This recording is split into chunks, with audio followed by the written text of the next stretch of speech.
Bismillahirrahmanirrahim. Assalamualaikum warahmatullahi wabarakatuh. Alhamdulillahirrahmanirrahim. Hello, good night. I make to video physical science in the night about uh, gain. Before to start lesson physical science 9 class Madrasah Sanawiyah Karya Madani, we say basmalah together. Bismillahirrahmanirrahim. Kayak anak-anakku kelas 9, kita akan masuk materi IPA di semester 1 ini. Kita akan membahas tentang hal-hal yang tampak di keluarga kita ya tentunya. Kita akan membahas tentang pewarisan sifat keturunan. Jadi sangat mudah sekali di dalam pewarisan sifat keturunan ini melihat atau mengenalnya. Jadi yang akan kita pelajari di sifat pewarisan keturunan ini adalah sifat biologisnya, bukan sifat karakter ya, tapi sifat biologis yang tampak dari struktur tubuh kita, seperti rambutnya bagaimana, kulitnya bagaimana, bentuk telinga, hal-hal yang bisa tampak oleh kita. Hal-hal yang itu yang bisa kita pelajari di sifat pewarisan keturunan. Nah, di sini ada sedikit pesan untuk kalian bahwa berani mencoba walaupun hal yang sederhana ya, itu anak-anakku. Jadi apapun hal-hal yang sederhana tentunya untuk menambah pengetahuan kita harus berani mencoba ya. Oke. Sebelum ke materi, ada sedikit experience atau pengalaman pribadi nih. Ini pengalaman pribadi saya sebagai breeder ya. Breeder di Betapis di Cupang. Kami memiliki farm atau peternakan Madani Beta Farm. Silahkan kalian di like ya atau di invite Facebook dan IG-nya. Di situ banyaklah tentang hal. Oke ya. Tentang berbagi pengalaman ini, tentunya ketika kalian semua memahami tentang sifat pewarisan keturunan, nanti manfaatnya itu adalah kalau kalian menjadi seorang peternak, kalau kalian menjadi seorang pemelihara baik hewan ataupun tanaman. Nah, disinilah kalian akan sangat bermanfaat sekali. Kenapa? Nah, contoh kecil, kalau kita jadi peternak ikan hias, tentunya kita menginginkan baik pola tubuh ataupun pola warna di sisik ikan hias. Kalau kita menginginkan hal yang beda, tentunya kita harus mengetahui ya, kira-kira untuk mendapatkan anakan ikan hias yang warnanya kombinasi ya, misalkan warna merah dengan warna hitam, tentunya kita harus menyiapkan induk yang memiliki sifat warna yang tadi. Ini kemarin saya sudah mencoba crossbreed ya. Crossbreed itu sifat beda ya. Crossbreed antara half moon dengan blue rim ya. Alhamdulillah ya, dari hasil crossbreed ini, sifat beda ini, ternyata ada beberapa anakan ikan cupang ini yang seperti tampak pada gambar. Saya beri nama ini half moon BR ya, dimana memiliki sedikit clean body putih ya. Rim ekornya ada kombinasi dua, ada warna biru dan ada warna merah. Karena saya mengetahui gitu, untuk menghasilkan sifat-sifat yang akan tampak pada anak itu harus kita cari dulu indukan yang kira-kira kemungkinan bakal turun ke anak itu harus kita siapkan. Ya, ketika hapmun yang ekornya panjang gitu, yang ngageboyna wah pokoknya mah ngageboy meri dengan plakat ya yang apa yang ekornya pendek. Nah, itu memiliki hasil yang tampak seperti ini. Ini disebut HMPK, hapmun plakat. Ya, jadi setengah hapmun, setengah plakat. Jadi ekornya agak besar sedikit, ya, baik ekor dorsal atau ekor atas itu agak besar sedikit. Nah, dari pengalaman ini anak-anakku, ternyata oh jadi untuk menghasilkan apa varian baru itu kita harus menyiapkan induk-induk tentunya yang kita inginkan. Ini ada beberapa contoh di gambar. Ini ada avatar Cooper ya, di mana avatar Cooper ini adalah hasil crossbreed dari galaksi multicolor dengan black series. Hasilnya seperti ini. Ada kombinasi warna. Ada Black Cooper, contohnya ada Black Cooper juga sama dari Black Black series dengan Cooper. Cooper itu ada Cooper tembaga ya warnanya, ada juga Cooper gold ya atau Cooper emas. Di sini ada Nemo. Nemo juga sama kombinasi dari beberapa sifat beda. Nah, ada multicolor. Kalau multicolor itu tentunya kita harus mencari indukan yang warnanya berbeda, warnanya berkombinasi ya, sehingga nanti akan menghasilkan ikan yang banyak warna. Ada FCCP, Fancy Pan Cooper, tentunya dari pensi ya, pensi dengan ikan Cooper. Jadi ketika kita ingin menciptakan varian baru ya, tentunya dengan memahami materi tentang sifat pewarisan sifat keturunan ini, nah, kita akan menyiapkan induk-induk yang mungkin bisa menurunkan sifat-sifat yang kita inginkan. Nah, disitulah manfaatnya. Jadi manfaatnya kalau kita paham tentang materi pewarisan sifat keturunan itu adalah nanti ketika kalian jadi seorang peternak atau kalian jadi seorang petani.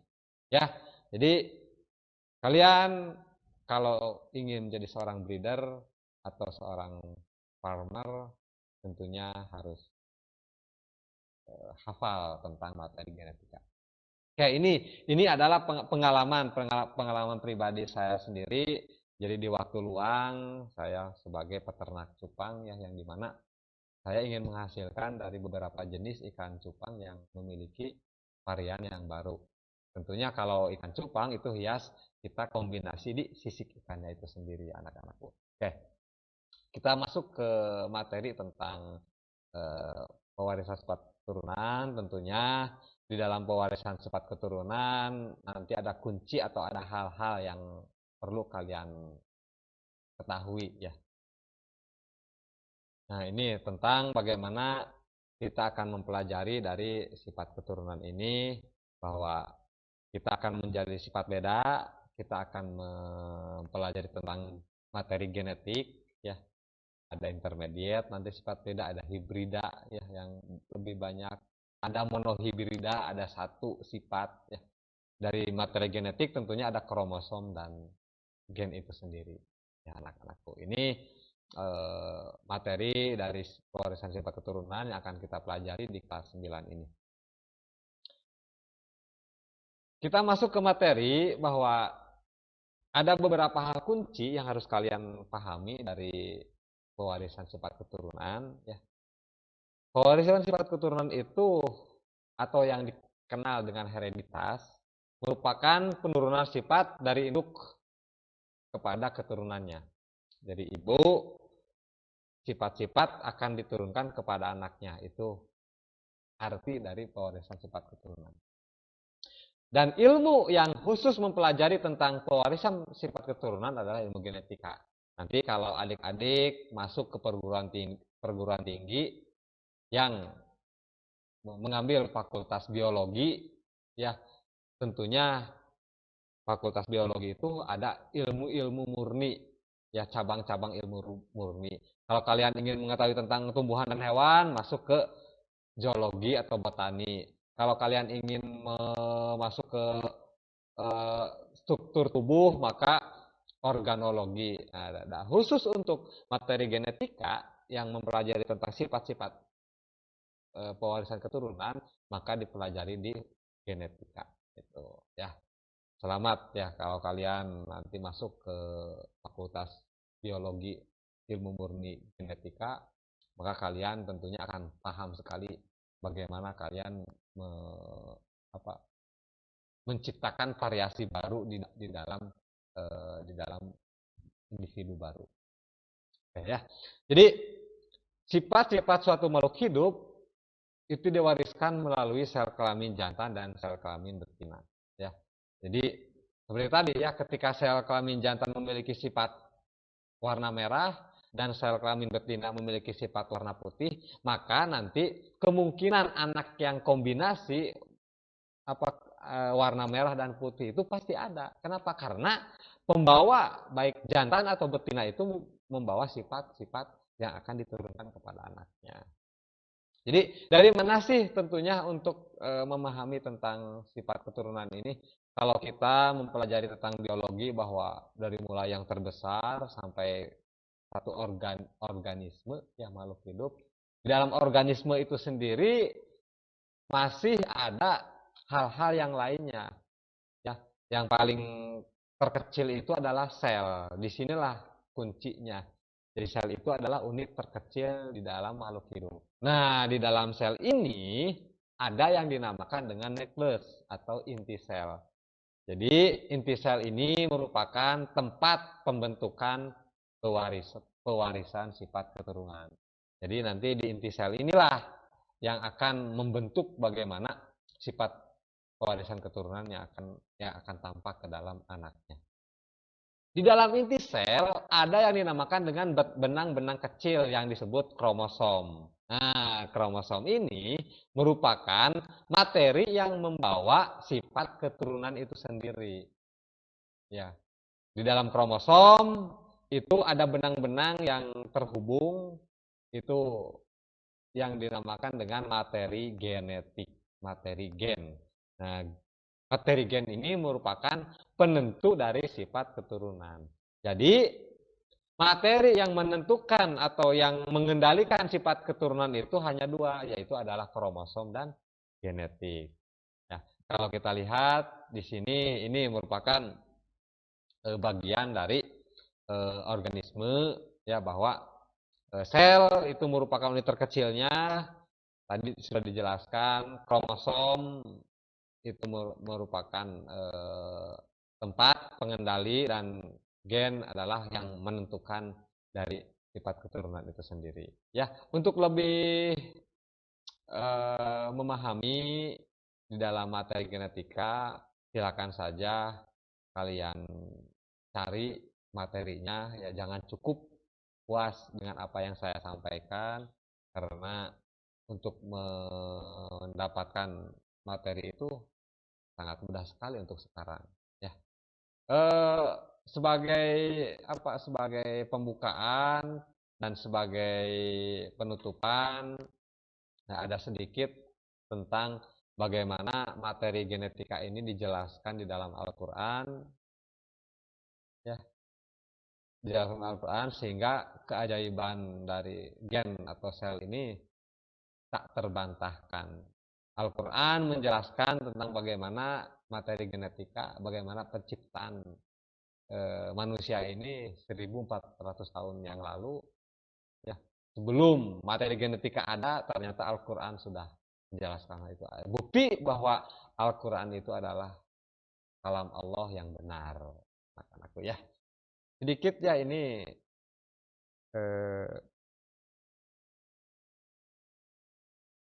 lihat dulu.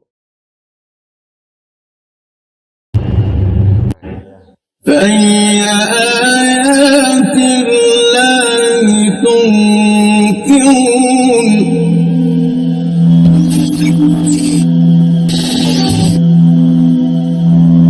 Look at the people around you and for a moment think about their characteristics.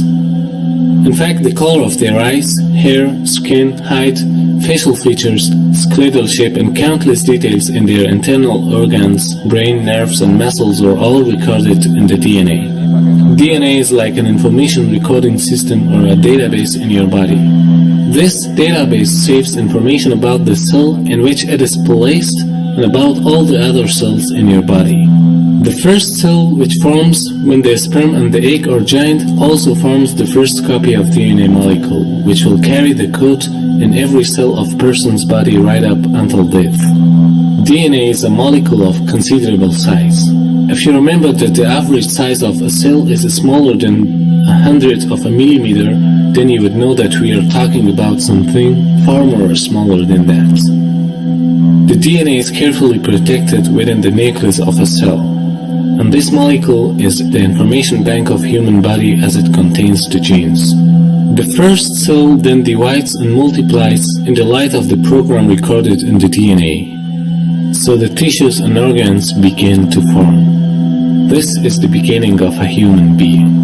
The coordination of this complex structuring is brought by the DNA molecule. من أي شيء خلقه من نطفة خلقه فقدره ثم السبيل يسره. The word قدره, translated as proportioned in the mentioning verse, comes from the Arabic verb قدر.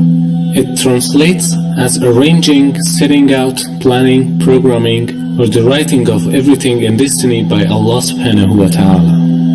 Bearing in mind that the structure of DNA was unraveled by Francis Crick in 1953, it is truly amazing that the Quran pointed to the concept of genetic planning in an age when the mankind's knowledge was very limited. This remarkable fact again proves that the Quran is the word of Almighty Creator. The amount of information contained in a DNA is amazing. If we compare a human body to a building, in fact, all the predetermined information of this building can be found in the DNA, even if this information is as tiny as an atom. In addition to all the physical characteristics, thousands of different processes taking place in the cell and the body, and indeed the control of the whole system are recorded in the DNA. The scientists have provided different theories to describe the amount of information contained in a DNA. To know the amount of the recorded information in the DNA, suppose that we write all those information in books and pile them up. The height of it would reach to some 70 meters. Or if a person would type about 8 hours per day with a speed of 60 words per minute, it would take 50 years for him to type all those information. Well, then who did create the heavens and the earth? Why do you use the word who? You see, you immediately beg the question by using the word who. Well, then how did it get created? Well, by a very slow process. Well, how did it start? Nobody knows how it started. We know the kind of event that it must have been. We know the sort of event that must have happened for the origin of life. And what was that? It was the origin of the first self-replicating molecule. Right, how did that happen? I told you we don't know. So you have no idea how it started? No, nor has anybody. Nor has anyone else. What do you think is the possibility that intelligent design might turn out to be the answer to some issues in genetics or in evolution? It could come about in the following way. It could be that at some earlier time, somewhere in the universe, a civilization evolved by probably some kind of Darwinian means to a very, very high level of technology and designed a form of life that they seeded onto perhaps this planet. Now that is a possibility and an intriguing possibility, and I suppose it's possible that you might find evidence for that if you look at the details of biochemistry, molecular biology. You might find a signature of some sort of designer.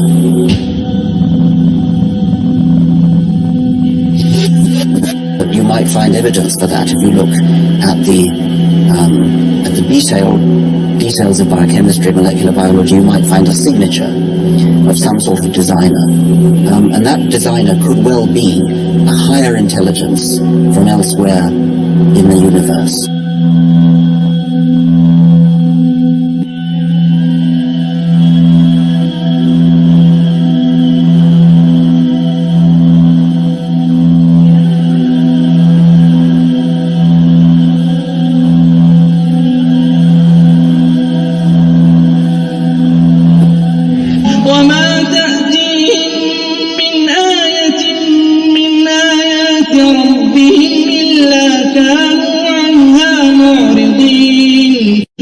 قد كذبوا بالحق لما جاءهم فسوف يأتيهم أنباء ما كانوا به يستهزئون.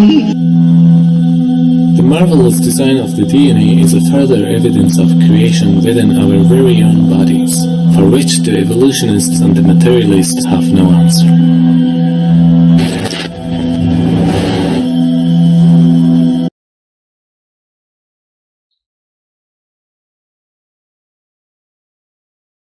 Jadi itu sedikit ringkasan dari bagaimana bahwa materi genetika itu sangat komplit, sangat rumit. Tentunya dari komplit dan rumit ini ada desainer yang lebih cerdas di dalam penciptaannya. Tentunya Allah Subhanahu wa taala itu merupakan maha yang segala-galanya yang mungkin mampu mendesainer bagi kehidupan makhluk hidup ini. Itu ya sedikit dari materi apa yang sebagai pembukaan ya, sebagai pembukaan di dalam bab pertama ini. Tentunya nanti kelanjutannya kita akan membahas bagaimana kita mengcross atau menghilangkan bagaimana yang sifatnya sama, yang hibrid ya, yang monohibrid ya, atau sifat yang beda ya, crossbreed ya, yang nanti memiliki sifat berbeda, dan bagaimana hasilnya, kemungkinan hasilnya. Tentunya kalau kita menginginkan sesuatu yang variasi yang baru, tentunya kita harus paham bagaimana materi genetika itu. Oke ya, itu anak-anakku sedikit materi yang sangat sedikit, materi yang sangat sangat pendek ya. Mudah-mudahan kalian juga mampu atau bisa untuk mencari materi yang lebih jauhnya ya. Silakan cari saja di Google, sangat mudah sekarang untuk mencarinya. Jangan lupa ya anak-anakku, di like, di komen, dan di subrek ya, subscribe-nya. Oke, terima kasih. Kurang lebihnya mohon maaf. Assalamualaikum warahmatullahi wabarakatuh.